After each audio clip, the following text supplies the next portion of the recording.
안녕하십니까, 김명섭입니다. 자, 오늘은 여러분들하고 2024년 1회 건축사 자격시험 구조 계획에 대해서 이야기를 하고자 합니다. 다들 시험을 잘 보셨는지 궁금한데요. 이번 시험 문제는 일단 첫 번째 봤을 때 조금 당황스러웠다라는 게 문제를 처음 받아본 저 입장이거든요. 그러니까 시험장에서 시험을 보셨던 분들도 똑같은 상황일 수 있어요. 그런데 자세하게 읽어보면 상당하게 디테일하게 여러분들한테 설계 조건을 제시하고 있고 어떻게 계획할 것인지에 대한 부분도 상세하게 이야기되어지고 있거든요. 그래서 아마 시험 보신 분들도 초반에 좀 당황만 하지 않으셨다면 분명히 좋은 결과가 있을 것이라고 생각이 되어집니다. 그렇죠? 그래서 일단 이 문제가 가지고 있는 특징, 그리고 어떻게 풀어나가야 됐을 것이다라는 것, 그리고 기본적인 구조 설계에 대한 해법, 이런 것들을 기준으로 이 문제를 한번 풀어보도록 하겠습니다. 자, 첫 번째 이제 제목하고 개요부터 먼저 볼 텐데요. 사실은 이 구조 계획에서 얘는 별로 중요하지가 않죠. 중요한 거는 이 뒤에 나오는 내용인데요. 그래서 뭐 증축 구조 계획이라든지 아니면 이렇게 다양한 구조 형식에 대한 것들을 설명하기도 하는데 오늘 문제는 그냥 일반적인 구조 계획이에요. 그래서 특별한 내용이 없는 문제고요. 과제 기호를 살펴보시게 되면 일단 우리가 확인해야 될 거는 지상 2층 바닥 구조 평면도라는 겁니다. 그래서 여러분들이 작도층을 체크해야 되는데 오늘 문제는 나중에 뒤에 보시면 아시겠지만 2층짜리 건물이고요. 결국 우리가 계획하는 거는 여기서 끊어서 여기를 바라보고 그려야 된다라는 겁니다. 되죠? 예. 그래서 항상 도면에서는 확인하고 들어가셔야 되는 부분 중에 하나다. 기억하시고요. 자, 이제 여기서 요즘 최근에 나오는 건축사 자격시험 문제의 추세를 보면 이렇게 계획적 측면, 구조적 안정성, 그리고 합리성 이런 것들을 그 설계 주안점 형식으로 과제 개요에 주어지게 됩니다. 자, 이제 여기서 이제 계획적 측면이라고 나오는 부분이 중요한 요소일 수 있는데요. 오늘 문제는 두 가지의 계획 요소를 가지고 있습니다. 첫 번째가 파킹입니다. 주차 계획을 해야 되죠. 물론 도면 작성, 나중에 도면 작성 요령을 보시면 주차 계획을 그리진 않습니다. 하지만 그 주차 계획이 가능하도록 계획해 주는 거죠. 그리고 또 하나 추가되어져 있는 계획 요소가 뭐냐면 오프닝입니다. 자, 여기서 이 오프닝 예전에도 한번 나온 적이 있긴 한데요. 대부분의 구조 문제에서는 계획적인 요소를 세팅하고 그 기준으로 계획하라는 것이 일반적인 문제입니다.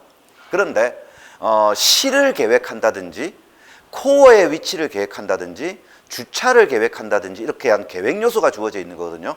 여기서 추가적인 계획 요소 중에 하나가 뭐냐면 오프닝의 위치가 세팅되어져 있지 않다라는 거죠.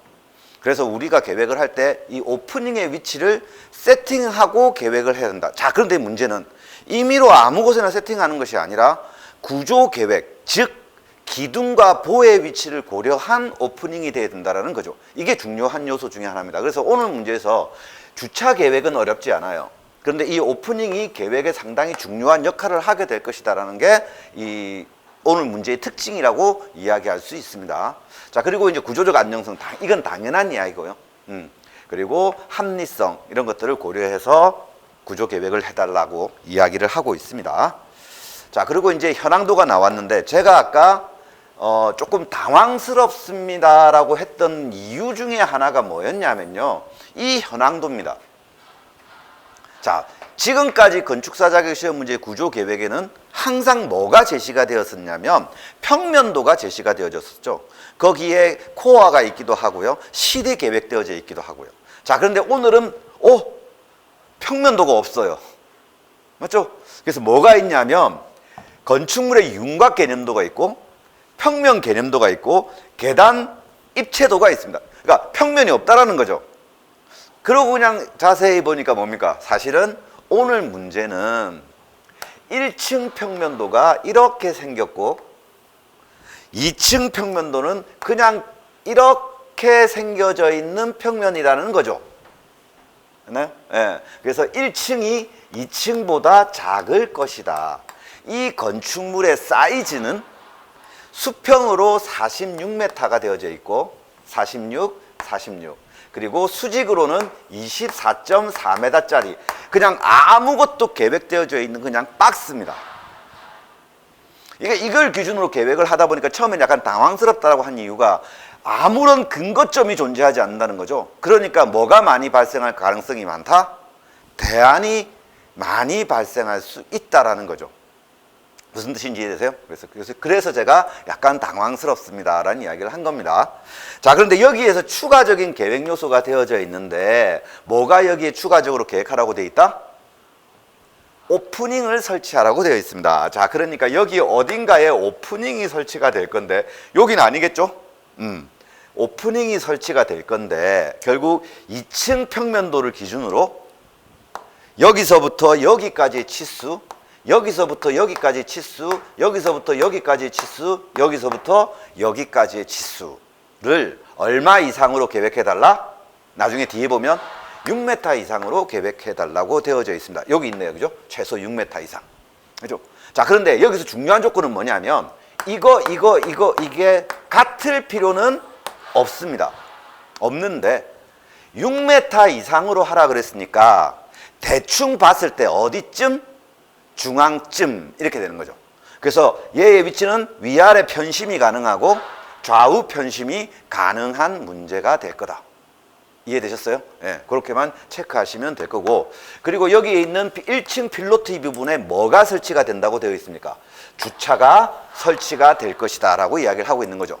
자, 그러면 이제 이 주차를 계획할 때 그림을 잘 보시면 차로는 건축물 바깥으로 나가 있고, 자, 그리고 우리 건축물 내부 필로티 부분에는 주차 구획만 설치하도록 되어 있습니다. 자, 그러니까 여기에 뭐가 설치가 되냐면 주차 구획만 설치가 되는 거죠. 그렇죠? 예. 자, 그러니까 이 주차 구획이 설치됨으로 해서 우리는 아주 큰 힌트를 가질 수 있다라는 겁니다. 뭐? 기둥의 간격은 저 주차 대수와 연관성이 있다라는 거죠. 그래서 그걸 기준으로 나중에 여기 부분에 수직 스판 계획이 이루어지게 될 겁니다. 그렇죠? 예, 그것만 여러분들이 기억을 해 주시면 되겠다. 이제 요게 여러분들 지금 현재 가지고 있는 정보들입니다. 자, 그리고 뭐가 주어져 있냐면 현재 상황에서는 몰라요. 하지만 지금 현재 계획 요소에 뭐가 또 추가적으로 되어져 있냐면 이 계단을 여기다가 계획하라는 거죠. 나중에 보시게 되면 오프닝 안에다 설치하라고 되어 있어요. 그러니까 오프닝 안에다가 계획을 설치해야 되는데 계단을 어디다가 설치할 것인지를 고민하셔야 되는 거죠. 그렇죠? 그 내용을 여러분들이 기억을 해 주시면 되겠다. 그래서 요 부분에서 나중에 크게 영향을 미치는 요소가 뭐냐면 2층 계단 슬래브의 영역이 여기서부터 요만큼으로 되어져 있다라는 겁니다. 해치가 되어져 있죠? 그러니까 저게 나중에 계획에 영향을 미칠 겁니다. 확인하시고 들어가시면 되겠다. 자, 그래서 여기 현황도라고 하는 것 자체가 지금까지 나왔던 것들이랑 조금 다르게 주어져 있다는 거 확인하시면 되고요. 그리고 마지막으로 넘어가기 전에 반드시 확인하셨어야 될 내용 중에 하나가 뭐냐면 여기에 뭐라고 되어 있습니까? 바닥 슬래브 끝선이라고 되어 있습니다. 건축사 자격 시험 문제에 얘랑 대비되어져서 나오는 인출선이 있는 경우에 나오는 요소가 뭐냐면 구조체 중심선이죠. 됐나요? 자, 그러니까 오늘 문제는 바닥 슬래브 끝선이란 말이에요. 그러니까 기둥 중심선이나 보의 중심선은 어디로 와야 돼요? 얘보다 안쪽으로 들어야 되겠죠. 그러니까 기둥의 크기 이런 것들을 확인하셔서 기둥 중심 간 치수를 먼저 확인한 다음에 계획에 들어가셔야 된다. 됐나요? 네, 그것만 여러분들이 기억을 해 주시면 되겠다. 자, 다음 볼까요? 자, 계획 기본 사항 및 구조 적용 사항이라고 되어 있습니다. 자, 지상 2층 확인했고요. RC입니다. 그렇죠? RC 구조가 나왔으니까 우리는 뭡니까? 가급적이면 스판을 너무 길지 않도록 계획해야 될 거다. 그래서 우리가 보통 9m 이하 스판 많이 이야기하고요. 많이 길어도 10m 이내로 하는 것이 좋겠다. 이 정도를 가지고 있는 거고요. 그래서 요거는 오늘 문제에서는 구조적인 기둥 간격에 대한 제한이 있기 때문에 크게 상관은 없긴 하지만 일반적으로는 그렇게 해야 될 거다. 그죠? 하중과 그 다음에 재료에 대한 이야기가 남아 있고요. 자, 이제 여기서 이 하중과 재료가 이제 미치는 영향에 대한 부분인데, 솔직하게 말씀드려서 이렇게 나오면 저희가 따로 구조계획을 이걸 가지고 구조계획에 반영하기는 조금 어려워 보입니다. 왜냐하면 저희는 구조기술사가 아니거든요. 근데 이 상황에서 이 철근 콘크리트의 강도라든지 철근의 종류라든지 고증하중과 활하중에 대한 부분들을 어떻게 적용시킬 것이, 이거는 조금 힘들어 보입니다. 자, 그런데 건축사 자격 시험 문제에서 나중에 다음 문제를 푸실 때도 마찬가지예요. 이 활하중이 A 영역과 B 영역이 다르게 나올 때는 주목을 해야 된다는 거죠. 왜냐하면 어느 한 곳의 하중은 크게 작용하고 어느 한 곳의 하중이 작게 작용한다면 결국에는 스판 계획에서 두 개 차이는 분명히 가져가야 될 거다라는 것만 기억을 해주시면 되고, 이렇게 한 요소의 경우에는 우리 구조 계획에서 반영하기는 조금 어려워 보인다. 그렇죠? 네. 자, 그리고 슬라브 두께가 나와 있습니다. 150mm라고 되어 있죠. 자, 그래서 슬라브 길이 그럼 저거 어디다가 써먹을 거야? 이렇게 되는데, 오늘 문제를 잘 보시면 슬라브의 길이 제한이 없습니다.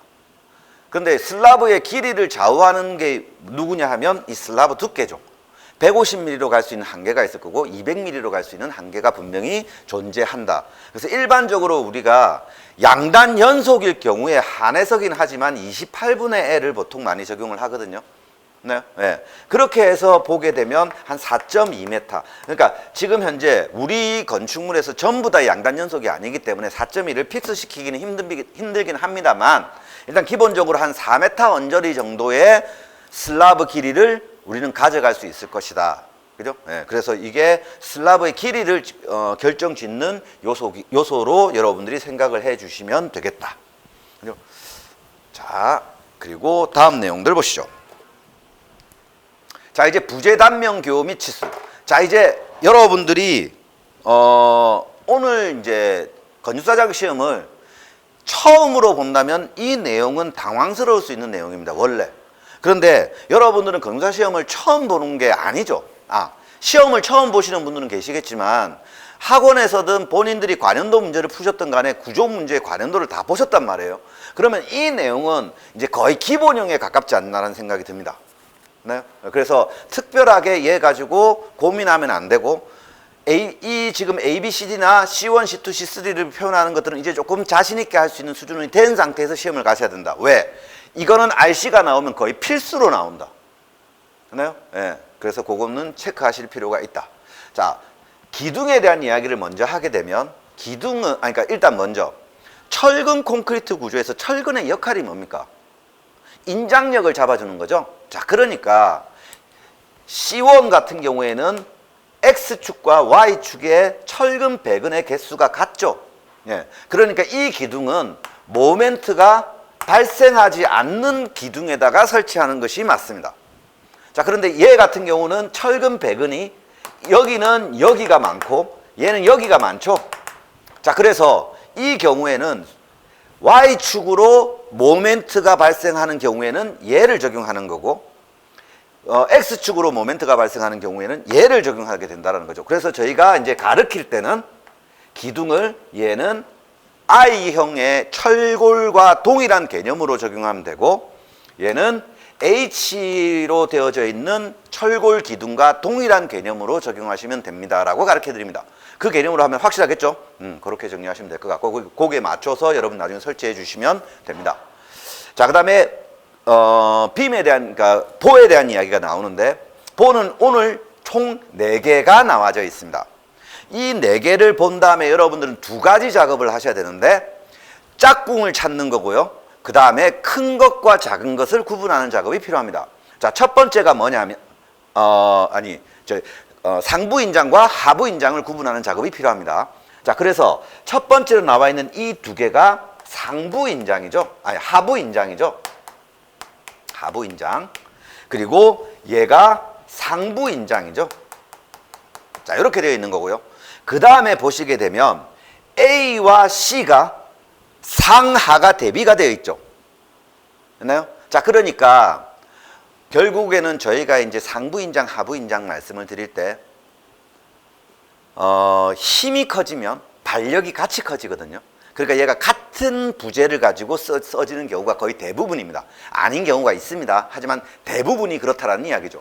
자, 그러니까 결국 이 A라고 하는 친구는 C라고 하는 친구랑 같이 갈 거고 B라고 하는 친구는 D라고 하는 친구랑 같이 갈 거라는 거죠.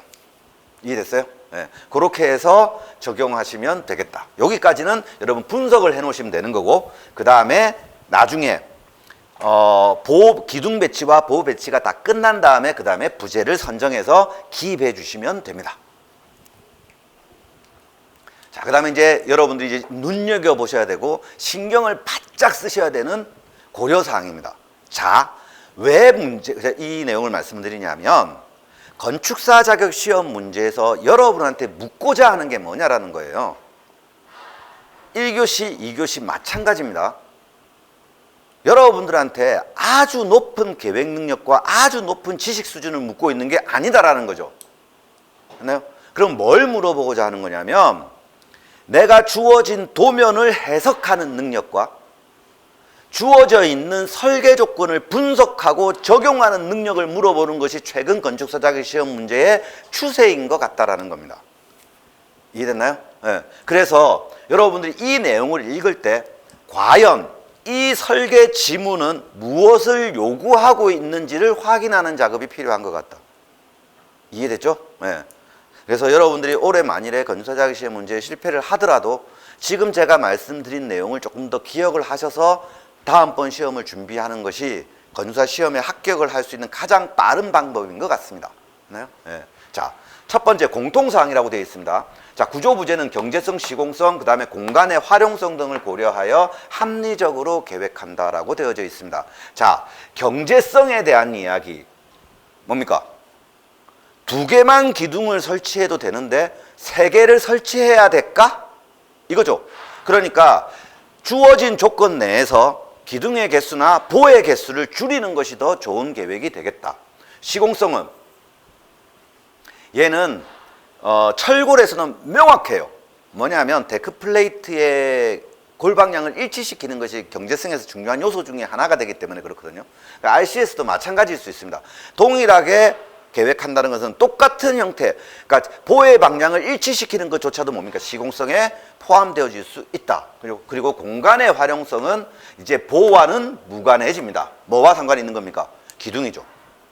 그래서 내가 공간을 사용하는 데 있어서 방해가 되는 요소 중에 하나가 기둥입니다. 자, 그러니까 자꾸 기둥 개수를 줄이려고 하는 거죠.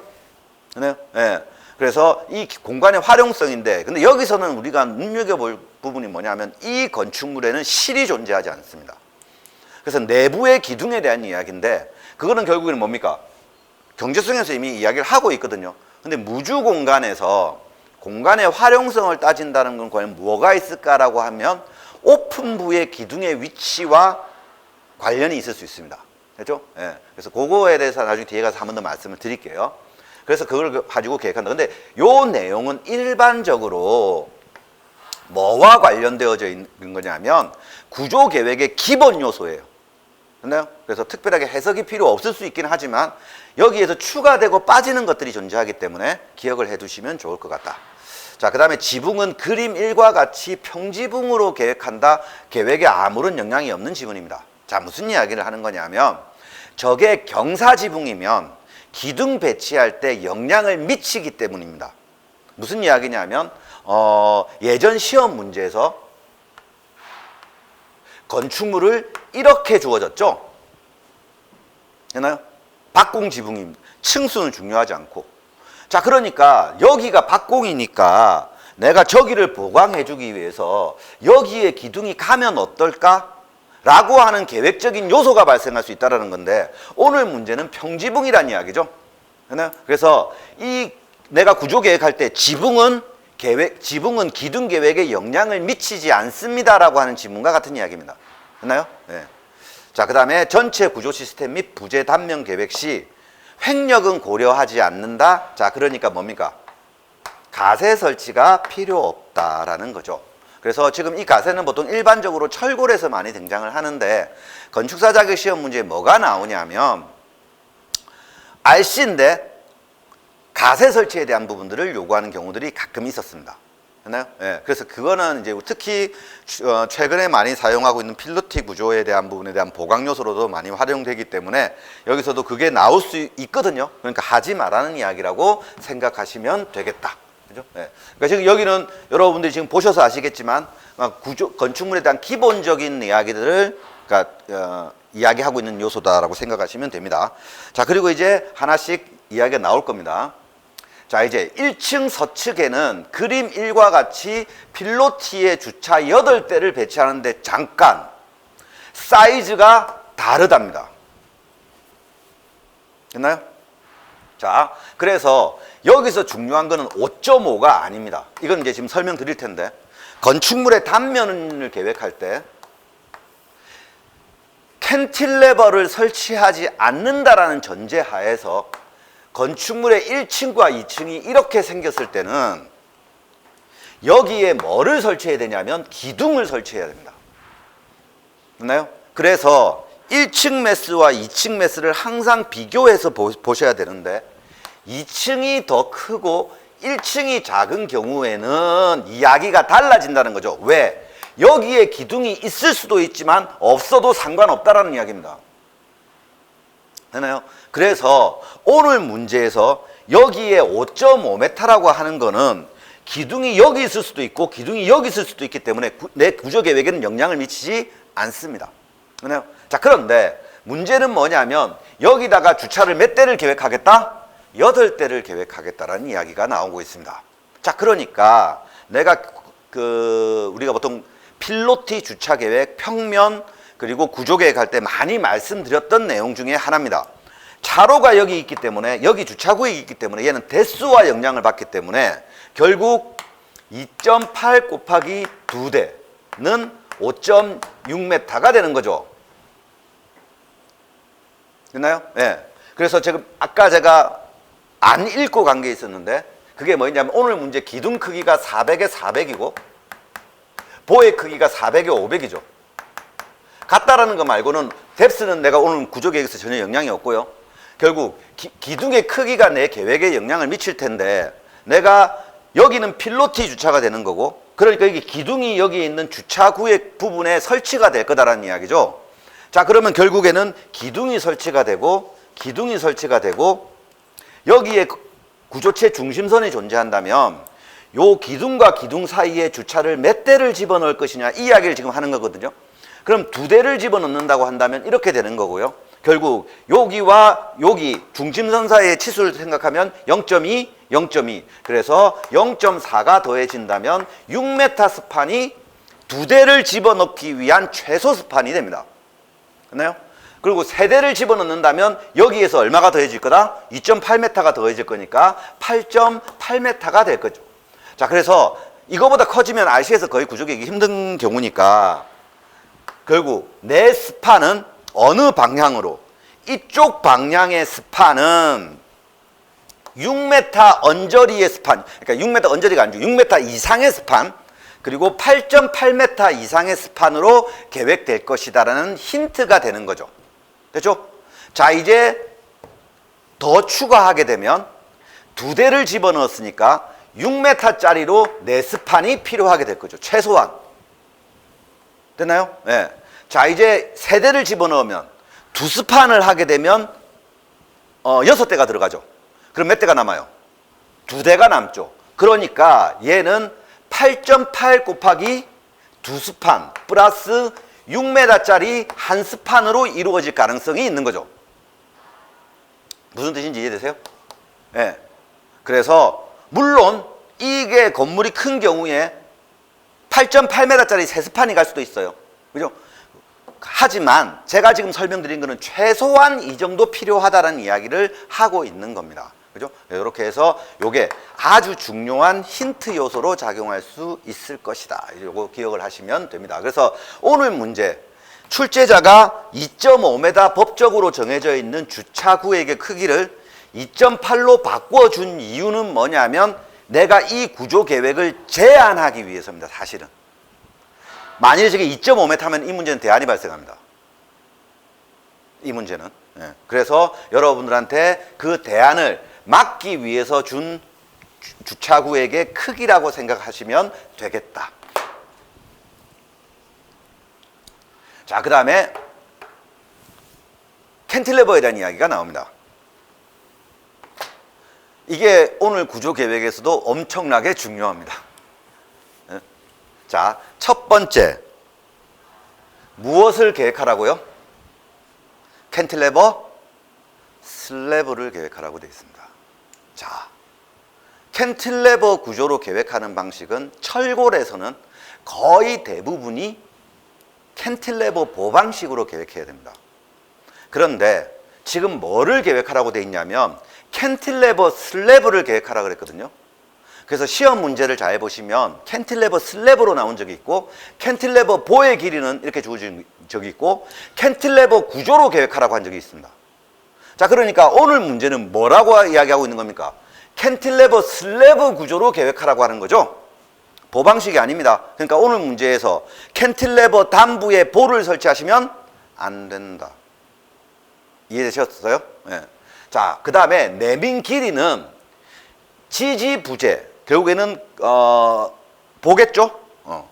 중심에서 슬래브 끝단까지의 거리라고 되어 있습니다. 이게 몇 메타 이하도 아니에요.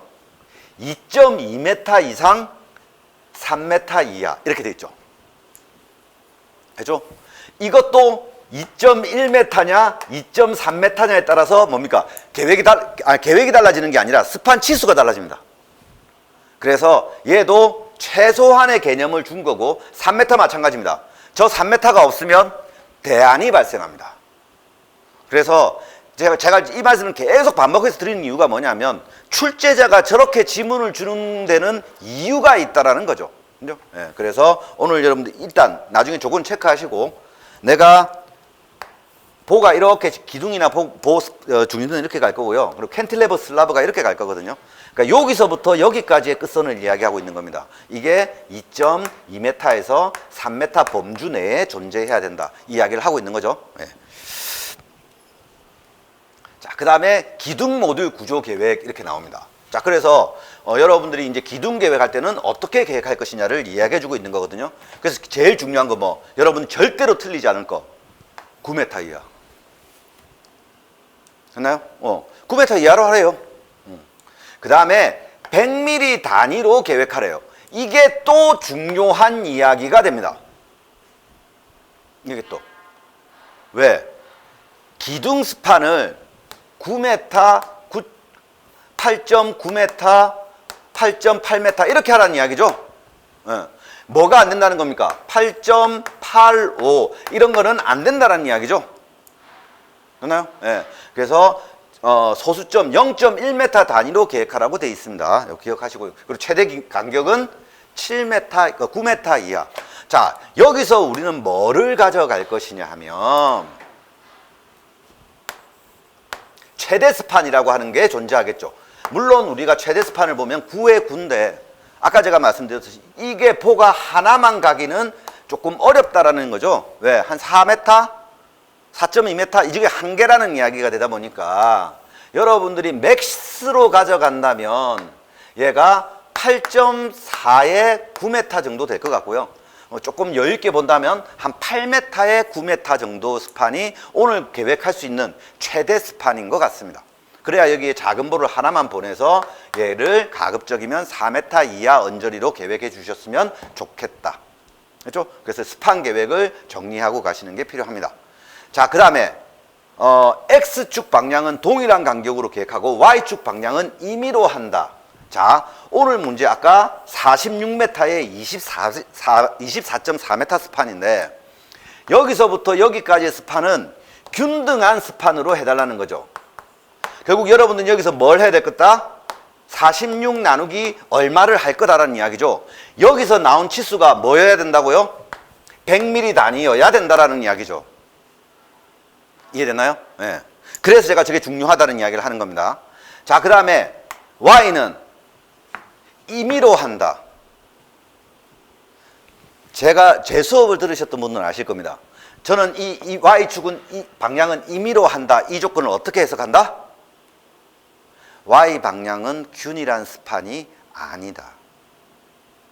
그래서 이 지문 때문에 아마 6666 아까 네스판 있었죠? 제가 주차 때문에 6666은 아닐 것이다가 예측이 되어집니다.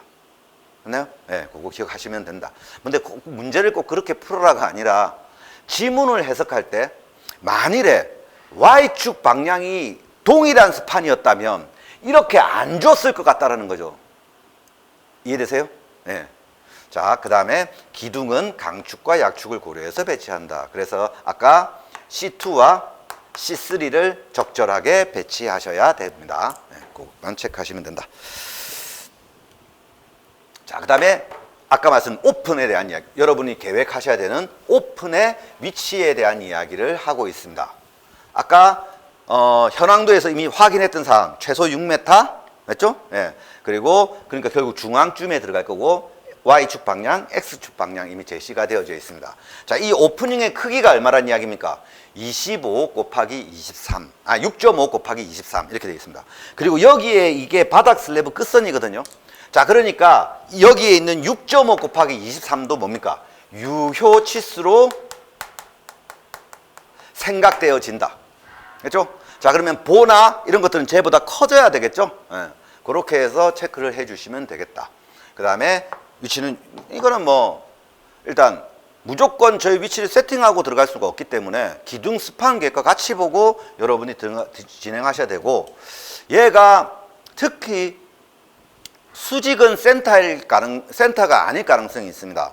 그게 무슨 이야기냐면 스판이 균등하지가 않거든요.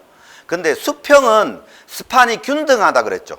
자, 그러니까 얘가 센터쯤에 들어갈 가능성이, 거의 중심에 들어갈 가능성이 상당히 많다라는 정도까지만 체크해 주시면 되겠죠. 네. 그래서 저거 기준으로 여러분들이 계획을 하시면 된다. 자, 그 다음에 계단 설치를 위한 구조 계획 이렇게 되어 있습니다. 구조 계획과 아무 상관이 없습니다. 구조 계획과. 그러니까 이거를 배치하기 위해서 기둥의 위치나 보의 위치나 오프닝의 위치가 달라지지 않습니다. 그러니까 아무 상관이 없습니다. 자, 그런데 결국에는 맨 마지막에 얘를 집어넣을 때 그냥 아무 곳에나 집어넣는다? 그건 아닌 거죠. 그래서 그걸 어디다가 설치할 것인지를 여기다가 이야기해 주고 있는 거죠, 지금. 자, 그래서 계단은 오프닝 안에 설치한다라고 되어 있죠. 오프닝이 아까 얼마였죠? 6.5에 23m 이렇게 되어 있는 거죠. 요 사이에 설치하라. 요 오프닝 안에다가. 되죠? 예. 그럼 이 계단을 여기다 집어넣을 텐데, 계단의 구조와 크기는 그림 3을 참조한다. 도는 방향 체크하세요. 나중에 뒤에 법례가 하나 더 나옵니다. 이 방향으로 돌아요. 계단이 지금 현재 이렇게 그려져 있죠. 그래서 요 방향으로 돌거든요. 이 방향으로 돌면 답이 틀려져요. 네? 네. 그러니까 방향성을 체크하시면 될 것 같고, 그 다음에 이제 계획을 어떻게 할 것인지 이야기하고 있어요. 계단의 2층 계단 슬라브 지지를 고려하여 위치를 계획한다라고 되어 있습니다. 자, 2층 계단 슬라브가 어디예요? 해치되어 있는 거 보이시죠? 아까 현황도에서 말씀드렸어요. 이게 뭡니까? 2층 계단 슬라브예요. 됐죠? 네. 이 계단 슬라브에 뭐를 고려해서? 지지를 고려해서라고 되어 있죠. 됐나요? 그럼 쟤를 지지해야 될 거 아니에요? 자, 그럼 슬라브를 지지하는 방식은 우리가 뭐가 있어요? 4변 지지, 3변 지지, 2변 지지, 1변 지지. 1변 지지가 완전 캔티 슬라브고요. 됐나요? 네. 자, 그러면 얘를 지지해야 된단 말이에요. 자, 계단이 이렇게 되어 있으니까 이 변, 여기는 지지가 불가능하죠. 오픈되어 있으니까 여기는 비어져 있는데요. 됐나요? 예. 자, 여기 계단이 만나니까 지지가 불가능하죠. 그렇죠? 자, 그러면 지지할 수 있는 위치는 여기와 여기밖에 없는 거죠. 무슨 말인지 되세요? 예. 자, 그러면 이 두 면이 우리 건축물의 오픈이 아닌 부분에 있어야 되겠다라는 이야기를 하고 있는 거죠. 이해되세요? 네. 자, 그러면 계단을 이렇게 설치하는 것은 불가. 왜? 한 변에만 지지되잖아요.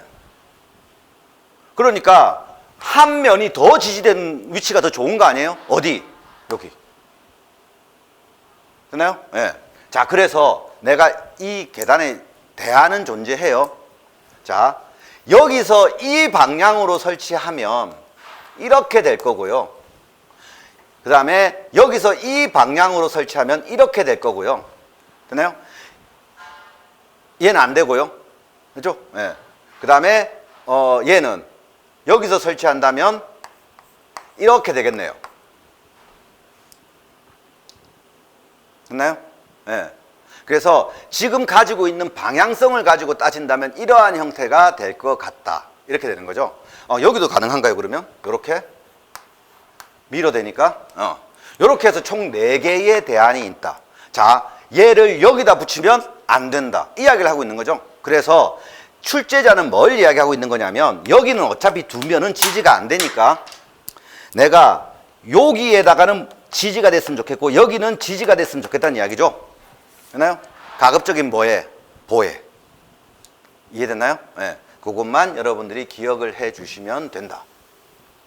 이게 여러분 출제자가 이야기하고자 하는 겁니다. 그래서 계단을 위치를 잡는데 여러분한테 힌트를 주고 있다. 이렇게 생각하시면 되세요. 자, 그 다음에 도면 작성 기준에 대한 이야기가 나옵니다. 아까 말씀드렸죠? 방향이 이 방향입니다. 이 방향. 이 방향으로 계획하면 대안이 달라진다고 말씀드렸어요. 그래서 이렇게 해서 계획하시면 되고, 기둥은 실선, 큰 보와 작은 보는 점선. 요거대로 그리시면 되고요. 슬라브 오프닝 실선, 그 다음 계단은 보기와 같이 그림 그대로 그려주셔야 됩니다. 그죠? 그거 체크. 자, 그 다음에 기둥의 기호는 표 1을 참조하여서 뭐? C1, C2, C3. 그 다음에 보의 단면 기호는 A, B, C, D가 있었는데 뭡니까? X축열과 Y축열의 각각 한 열만 선택. 자, 쉬운 게 아니라 내가 표현해야 될 부분을 표현하시는 게 맞으세요? 네. 자, 그 다음에 보의 단면 기호는 표 1을 참조해서 보기와 같이 보의 양단부 및 중앙부 상단에 표시한다. 이렇게 표현하시면 되세요. 하시는데 중요한 거는 캔티는 한 개만 써놨죠. 그죠? 예, 캔티는 한 곳에만 설치해 주시면 되겠다. 그죠? 자, 그래서 요거 표시하는 방법 여러분한테 이야기를 해주고 있습니다. 자, 그 다음에 공통사항. 여기서 이제 달라지는 거 딱 한 가지는 뭐냐면 축열과 축선을 그리라고 돼 있어요. 지금까지 구조계획에서 거의 안 나왔었거든요. 그러니까 오늘부터는 여러분들 X1, X2, X3, X4, Y1, Y2, Y3 이걸 갖다 여러분들 써줘야 된다라는 거죠. 그것만 이번에 추가적으로 제시되어져 있는 내용이라고 생각하시면 됩니다. 자, 지금 제가 여러분들하고 뭘 해드렸냐면 제시도면 분석과 설계조건 분석을 해드렸어요. 근데 이제 여기서 중요한 건 뭐냐면 여러분들도 문제를 풀 때 이렇게 해석하고 있는지에 대한 이야기입니다. 지문을 보면 이 지문은 내 계획에 어떤 영향을 미치고 출제자는 이 지문을 왜 줬을까라고 하는 그런 상상이 필요한데 알았어. 이거는 아닌 것 같다는 이야기죠. 그래서 그것만 좀 기억을 해 주셨으면 좋겠다는 생각이 듭니다. 자, 유의사항은 특별한 거 없고요. 자, 이제 여러분들이 이제 얘를 가지고 이제 기둥 계획을 하셔야 되는데, 기둥 계획을 먼저 하셔야 되는데, 아까 스판은 얼마라고 이야기를 하셨어요? 자, 9m고 한 8m 이쯤이라고 생각한다. 그래서 얘가 좌로 갈 것이냐, 우로 갈 것이냐를 생각하셔야 되고, 그리고 여기 계획에서는 제가 아까 말씀드렸던 거, 주차 부분이 Y열 스판을 결정하게 될 거다. 그죠? 네. 그럼 X열 스판은 오픈도 영향이 있긴 하지만 이 스판 전체에 균등하게 배치하셔야 된다. 그죠? 9m 이하가 원칙이고 그 다음에 0.1m 단위로 계획하셔야 되겠다. 그거 기준을 생각하시면 되고, 그리고 기둥 계획할 때 제일 중요한 게 여기 있는 바닥 슬래브 끝선이다 라는 게 제일 중요한 이야기가 됩니다. 자, 얘를 기준으로 기둥 계획을 제가 해볼게요. 박스만 그려놨어요. 여기 어딘가에 1층에 필로티가 되겠지만 수평 스판 잡을 때, 수직 스판 잡을 때 아무런 영향이 없습니다. 저기 주차만 가지고 생각하시면 되세요. 자, 이제 여기에 대한 전체 치수가 몇 메타냐면 46m고요. 여기는 24.4m다. 이게 첫 번째로 여러분한테 제시되어져 있는 치수입니다. 얘를 기준으로 여러분들이 치수 계획을 하시면 되시고요. 자, 그런 다음에 저 상태에서 여러분한테 요구하고 있던 게 하나 있었죠. 뭐? 슬라브 끝선. 근데 기둥의 크기가 얼마다? 400에 400이다. 자, 그러니까 기둥 중심선을 기준으로 우리가 계획할 거기 때문에 지금 치수에서 전부 얼마 들어와야 되겠다? 0.2m가 들어와야 되겠다. 전제 조건은 캔티가 없다라는 전제 조건에서 출발합니다. 됐나요? 예. 있을지 모르겠으나 일단은 그거 예측하게 되면 문제 자체를 풀 수가 없어요. 자, 그러니까 일단은 없다고 생각하고 계획을 진행하셔야 되겠다. 그거죠? 이렇게. 자, 그래서 이제 치수가 얼마로 바뀐다? 얘는 24m로 바뀐다. 그죠? 얘는 45.6m로 바뀐다. 됐죠? 네. 쉬운 거부터 갑시다. 뭐? 수평이요. 네? 네. 자, 해봅시다. 45.6 나누기 5는 9.15. 안 돼. 45.6 나누기 6은 얼마 나오더라? 제가 계산해 봤어요. 6은 7.6이네요. 오케이, 됐어. 45.6 나누기 7은 6.51? 안 돼. 됐어요? 네. 8은 5.7? 아, 이건 너무 작죠. 가능은 한데. 그럼 결국 여기에 있는 부분에서는 안 되는 것 같고, 스판이 너무 작기 때문에. 자, 그러니 결국에는 7.6m, 아까 있는 부분에서 단변으로 본다면 한 8m 이하쯤이라고 생각했는데 적정하죠. 아, 그래서 이 스판으로 가져가면 되겠다가 첫 번째 대안입니다. 쉽죠? 그럼 나눗셈 하는 거잖아. 이해됐나요? 자, 이제 그러면 출제자가 아까 캔티가 된다라고 이야기했는데, 그러면 내가 캔티를 갖다가 만들까? 자, 이제 물어봐야죠. 캔티가 있는 것이 구조적으로 더 좋은 계획이에요? 캔티가 없는 게 더 좋은 계획이에요? 없는 게 좋은 계획인 거죠. 근데 굳이 이게 되는데, 안 되면 다른 걸 선택하겠지만 얘가 되는데 굳이 캔틸레버를 만든다? 이상한 거 아니냐는 거죠. 어딘가에 캔티가 생기겠죠. 오픈 부분에 생겨요. 캔티가 생길 수밖에 없어요. 구조적으로. 됐나요? 예. 네. 그러니까 거기만 캔티를 내보내면 되지 이걸 왜 굳이 좌우에 캔티를 내보내요? 무슨 뜻인지 이해되세요? 그러니까 7.6으로 계획하는 게 맞다라는 이야기죠. 그러면 여기에서 캔티를 내보내는 방식에 대해서 만일에 생각을 해보면 2.2m짜리 캔티를 한쪽에 둔다, 2.5m짜리 캔티를 한쪽에 둔다, 2.6m짜리 캔티를 한쪽에 둔다, 또 혹은 2.2m짜리 캔티를 양측에 둔다, 2.3m짜리 캔티를 양측에 둔다, 3m짜리 캔티를 양측에 둔다. 다 되는 거잖아요. 무슨 말인지 이해되세요? 그러면 여기서 중요한 거는 나눗셈이 제대로 된다는 전제하였어요. 그 치수 기준으로 해서 다 되는 거잖아요. 그럼 대안을 뭘로 정할 거예요? 불가능하죠. 그래서 여러분들은 이 스판으로 계획하는 것이 맞는 계획인 것 같다라는 이야기입니다. 이해되셨어요? 무슨 이야기인지? 네. 그러니까 캔틸레버가 된다라고 가정하고 양측에 캔틸레버를 두는데 근거점이 없어요. 무슨 말인지 되세요? 3m 이하라고 줬으면 그냥 한 3m쯤 해볼까라고 하겠지만 출제자가 2.2에서 3.0이라고 줬거든요. 그 사이 범주를 줬다라는 것은 그 사이에 캔티가 존재한다는 이야기인데, 그럼 그 캔티에 대한 범위에 따라서 뭡니까? 스판의 변화가 너무 많아진다라는 이야기죠. 됐나요? 네. 자, 이제 이렇게 해서 전체를 가지고 계획할 수 있는 대안이 존재하고, 그 다음에 뭐가 존재하냐면 오늘 문제에 오프닝이 존재하죠. 수평으로 갈 거란 말이에요. 자, 그러면 수평으로 간다라고 했을 때 여기가 지금 23m라고 되어 있는데 23m에 여기에 기둥열이 지나갔을 경우에 결국 여기서부터 여기까지는 23.4m가 될 거고, 쟤를 기준으로 스판을 잡아서 나는 요 열과 요 열에 기둥이 가는 게 좋겠다라고 생각한다. 그럴 수 있죠. 이해됐어요? 자, 그러니까 얘로 계획을 해보니까 9m 이하에서 적정 범위는 3개로 나누는 것이더라. 됐죠? 예. 네. 그러니까 7.8m가 되는 거죠. 이것도 적정하죠. 됐죠? 예. 네. 그래서 45. 이번엔 양측이 켄티라고 봤으니까 46m를 가지고 나눠야 돼요. 슬라브 끝선까지니까. 나누기 7.8로 나누어 보니까 5점 몇 개가 나오거든요. 됐나요? 예. 5스판이라는 이야기죠. 이해되나요? 예. 자, 그러니까 5스판을 여기다 계획하고 나면 그럼 얼마가 남는지를 봐야 되는데 58, 40, 57, 35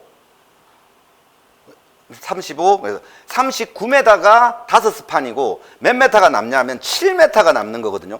그러니까 균등한 스판으로 갈 수가 없기 때문에 이거는 켄티로 내보내야 되는데 그러면 양쪽에 3.5, 3.5를 내보내야 되는데 그거는 아닌 것 같다라는 이야기입니다. 이해됐어요? 예. 그렇게 해서 여러분들이 기억을 해 주시면 되겠다. 그래서 수평 스판은 뭐로 정할 수 있다? 지금 제가 말씀드린 대로 7.6m 스판을 6스판 보내는 형태로 해서 진행하시면 될 것 같다. 자, 그렇게 해서 스판을, 수직 스판을 나눠보면 얘가 이렇게 나눠진다라는 거죠.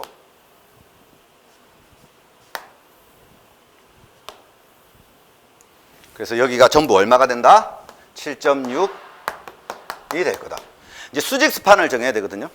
자, 수직 스판을 정해야 되는데 수직 스판은 24m라고 되어 있으니까 아까 제가 말씀드렸던 거 뭐 6m로 갔을 경우에 4스판이 가능하다. 오케이. 8대가 들어가니까 그렇게 해서 계획이 가능할 거고. 두 번째, 얘가 아까 332가 가능했죠. 그러니까 여기는 이제 대안이 발생을 하는데 3대가 들어갔을 때는 8.8 그리고 2대가 들어갔을 때는 6.0m 이상이었단 말이에요. 자, 그러니까 24m니까 내가 스판을 4스판으로 가져가서 6666이 가능한 거고요. 그렇죠? 네. 3스판으로 가져가게 되면 얘 2개, 얘 하나였죠. 그죠? 자, 그러니까 똑같이 24m라고 하는 치수에서 8.8m니까 8.8, 8.8, 6이 가능할 거고요. 근데 이게 치수가 남으니까 얘가 6.4가 될 거예요. 6.4. 이제 이 치수도 뭡니까? 8.9, 8.9, 6.2가 가능하고요. 9, 9, 6이 가능해요. 그렇죠? 네, 0.3m 단위로 가게 되면 이게 맞는 거고요. 그 다음에 뭐, 스판의 균등함을 요구한다면 이게 조금 더 나은 거고요. 뭐, 이렇게 해서 계획이 되어질 거다. 그 다음에 똑같은 형태로 해서 대안을 가져갈 수 있는 게 가운데를 벌릴 수가 있죠. 네.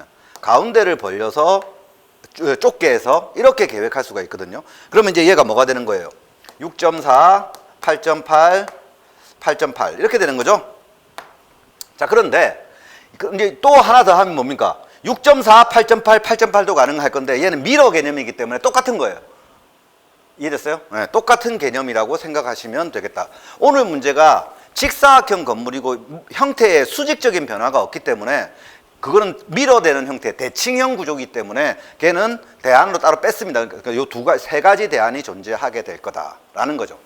자, 그러면 여기에서 뭐가 들어가 있냐면 여기에 하나, 둘, 셋, 하나, 둘, 셋, 6스판이 들어가 있고요. 얘도 마찬가지. 하나, 둘, 셋, 넷. 하나, 둘, 셋, 넷, 다섯. 총 6스판 이렇게 계획했을 때 이제 오프닝을 계획한다면 얘가 요 스판에 계획하면 6m보다 작아지죠. 자, 그러니까 얘가 어떻게 오프닝이 들어갈 거냐면 오프닝이 이렇게 들어가게 될 수밖에 없거든요. 이해됐어요? 자, 그런데 얘가 얼마예요 지금? 6.5m가 되어져 있는 거죠. 이해됐나요? 6.5m. 6.5m가 오픈되어 있는데 얘가 12m죠. 됐어요? 네. 12 마이너스 6.5 이렇게 되었으니까 이쪽 캔티는 오케이. 자, 이제 문제는 얘 캔티가 문제가 되는 거거든요. 네? 네. 그래서 이쪽 캔티가 3m를 넘어버리는 거죠. 7.6 곱하기 하나, 둘, 셋, 넷, 4스판이죠. 4를 곱하면 4, 6, 24, 4, 7, 28. 그래서 30.4m가 되는데 여기 마이너스 얼마? 24m를 하게 되면 6.4m가 되는 거죠. 자, 그러니까 6.4m 나누기 2를 하게 되면 3.2m가 되거든요. 그러니까 여기서부터 3.2, 여기서부터 3.2인데 이 보가 켄티가 될 수밖에 없는, 슬라브가 켄티가 될 수밖에 없는 슬라브가 되는 거죠. 자, 그러니까 이 계획에서 문제가 되는 건 뭐예요? 여기가 3.2이기 때문에 이 6m짜리 스판은 불가능하다라는 이야기입니다. 무슨 뜻인지 이해되셨어요? 네, 그렇게 되어진다. 그래서 위아래는 가능하나 좌우가 불가능해진다라는 이야기죠. 자, 이제 센터로 가는 대안은 여기가 6.4가 스판인데 여기를 6.5로 뚫어야 되는 거죠. 야, 이거는 구조적으로 해결이 안 되는데요. 이해되세요? 야, 기둥열이 여기 오면 모르겠으나, 그죠? 예. 자, 그러니까 결국 얘로 가져가서 이렇게 할 수밖에 없을 것 같다라는 이야기죠. 그나요? 예. 근데 여기에 유효폭으로 계획해야 되니까 얘가 6.5였는데 여기서부터 여기까지 보폭, 기둥이 들어가야 되니까 기둥 크기, 그래서 0.2를 더하면 6.7m를 소요하게 되더라. 됐나요? 예. 그러니까 여기서부터 여기까지는 얼마가 되는 거예요? 2.1이 되는 거죠. 안 돼. 그래서 8.9, 8.9, 6.2나 996인데 둘 다 돼요. 저희는 지금 일단 996으로 계획을 해놨습니다. 그래서 얘가 얼마가 될 거다? 2.3이 될 거다. 네? 왜? 캔틸레버의 길이가 2.2m 이상이라고 이야기했거든요. 네, 그러니까 얘가 될 거다. 그러니까 지금 현재 오늘 문제를 여러분 잘 보시면 2.2와 3m라고 하는 이 캔틸레버의 길이 제한이 여기 오프닝 계획에서 크게 영향을 미치고 아까 스판 계획에서도 영향을 미치는 요소가 되겠다라는 거죠. 이해되셨어요? 네, 그렇게 해서 놓고 보시면 된다. 자, 그래서 오늘 이 문제의 답안은 여기서부터 9, 여기서부터 9 이렇게 되는 거죠. 그래서 여기에 6, 9, 9 수평은 7.6m 스판. 그리고 오프닝을 설치하는데 오프닝은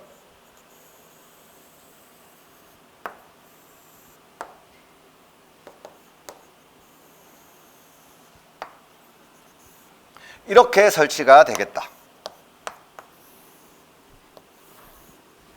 됐나요? 그리고 여기에 캔티가 이루어지게 되겠죠. 자, 그러니까 스판이 어떻게 되는 거냐면 얘는 9에 7.6이고요. 얘는 6에 7.6이죠. 그러니까 장방향으로 해서 한 방향으로 계획한다면 얘가 맞는 계획이 되겠다가 되는 거고 이 보의 라인은 여기에 오프닝 끝단에 맞추는 것이 더 좋은 계획이 되겠다. 그래서 보는 이 방향으로 가는 대안이 존재하는데 자, 이제 문제는 뭐냐면 그래서 이 대안이 우선 대안이라고 생각이 되어져요. 저희도.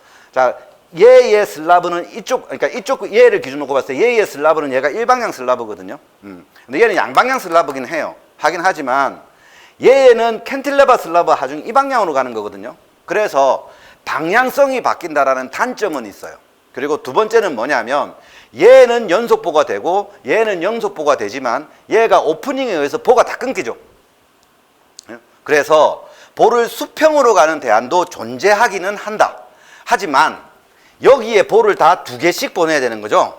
그거는 좀, 그러니까 여기는 좋아지는데 얘는 조금 불합리한 거 아닌가라는 부분이 존재합니다. 자, 그래서 저희가 모범 답안을 그러니까 답안을 두 개를 올려놨어요. 그래서 올려놓은 거는 나머지 있는 구조 시스템은 지금 설명드린 것처럼 똑같이 기준으로 해서 잡아놓은 거고 보의 방향만 수평이냐 수직이냐 가지고 대안을 만들어 놨거든요. 그래서 그걸 기준으로 여러분들이 체크를 해 주시면 될 것 같다.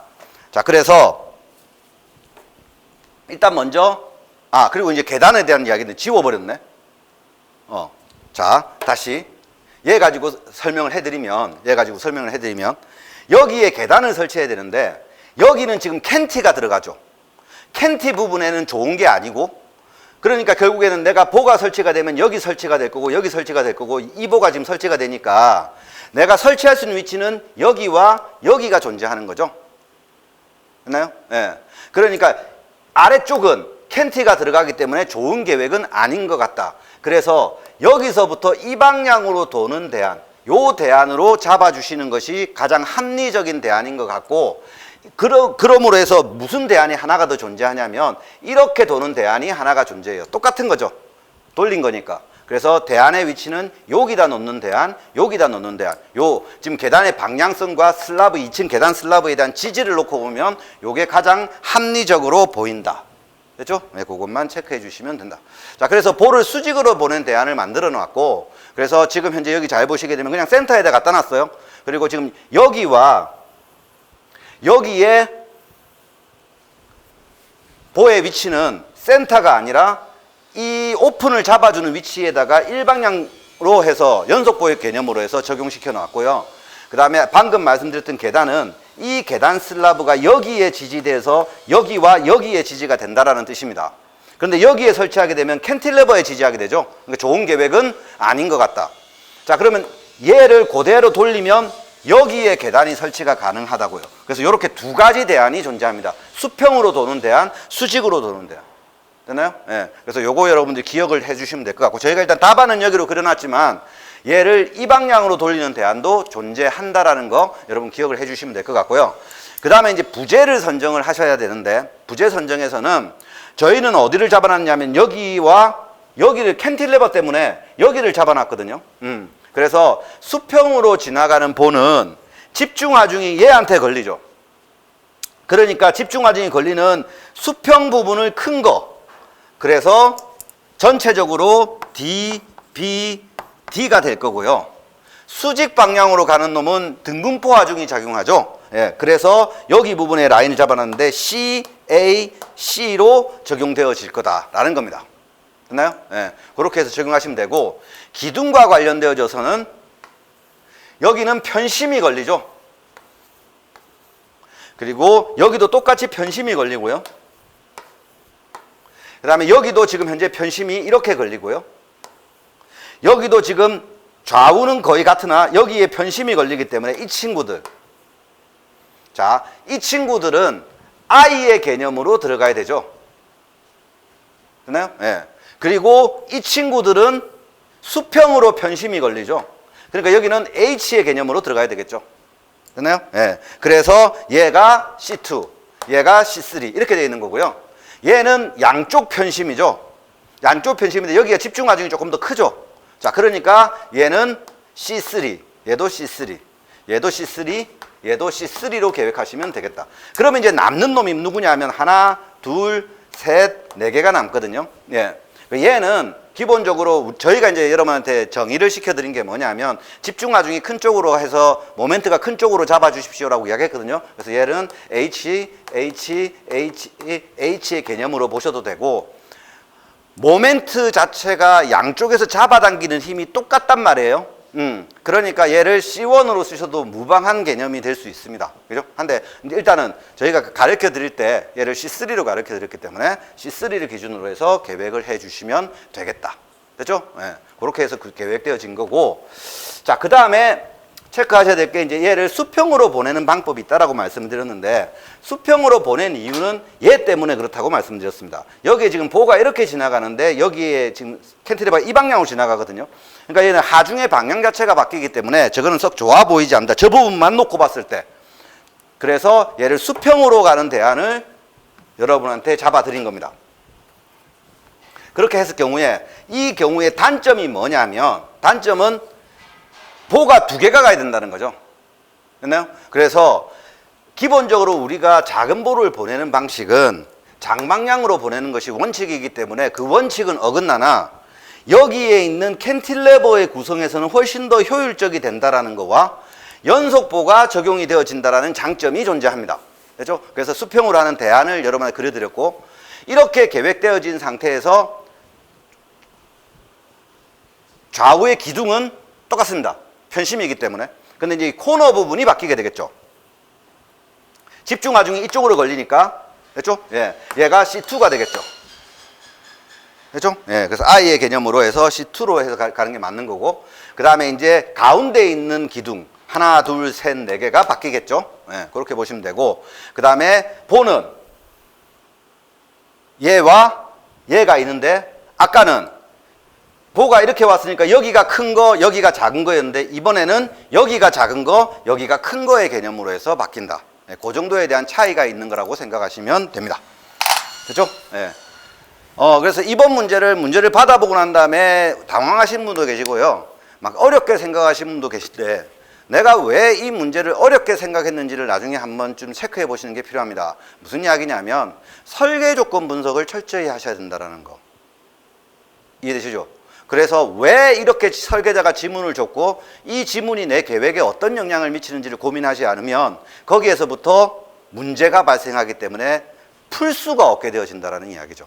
근데 사실 제가 지금 설명드렸던 거 해서 수평치 스파는 뭡니까? 그냥 200씩 빼고 나누기 해가지고 되는 거 선택한 거예요.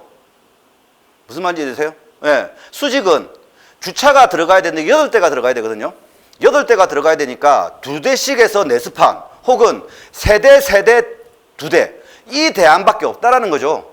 그 대안 중에서 무엇을 선택할 것이냐에 대한 부분인데 그거를 선택하는데 결정적인 역할을 한 부분은 어디냐면 오픈이었다. 이해되세요? 네. 그래서 오늘 문제에 오픈이 있는 이유가 그겁니다. 이해되시죠? 네. 자, 그래서 오늘은 여기까지 강의를 마치고요. 여러분들이 꼭 좋은 결과가 있으셨으면 좋겠다는 기대를 가지고 수업을 마치도록 하겠습니다. 수고하셨습니다.